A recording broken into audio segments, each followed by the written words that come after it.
In Arctic Norway, British and Norwegian soldiers are on a simulated NATO reconnaissance mission. They're among some 30,000 troops who rehearsed a counterattack against an invading enemy to the east, meaning neighbouring Russia.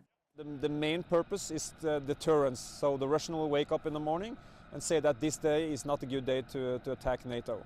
It's part of a stepped-up mission called Arctic Sentry, to show not just Moscow but also Washington that Europe and Canada can defend the alliance's northern flank.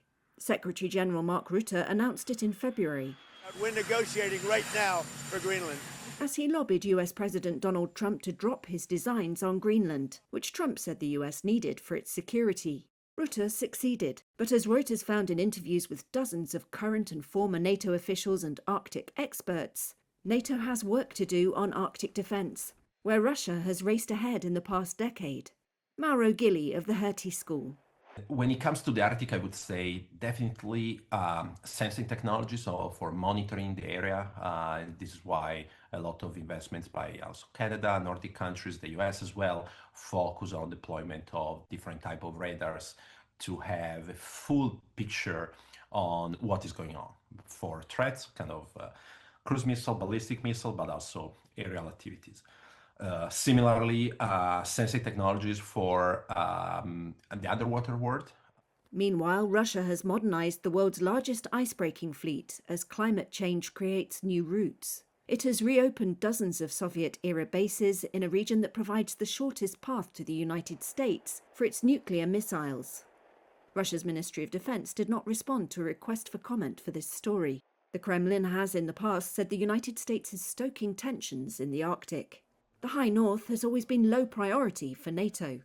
But Russia's growing strength, melting ice, and increased Chinese interest have changed that, putting allies' economic and military resources to the test.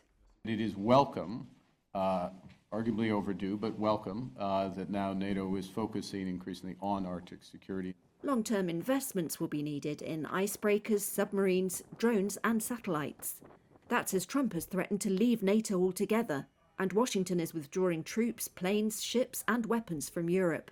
The threats to Greenland have accelerated probably some trends that were already in the making for a stronger commitment to Arctic security, and in this way have given the region more attention that it would have otherwise received. And so this is so paradoxically, the threats by the Trump administration might have produced a positive outcome. Reuters could not establish whether the United States was contributing more or less to collective Arctic defence under Arctic Sentry, which is led by Joint Force Command Norfolk, Virginia. A NATO official told Reuters the US remains a key contributor to its Arctic defence, a commitment reaffirmed in June. The Pentagon and White House did not respond to Reuters' questions for this story, including whether US forces involved in Arctic defence will be affected by a US review of troops in Europe. That security review and lingering worries about Greenland could cast a shadow over July's NATO summit in Ankara.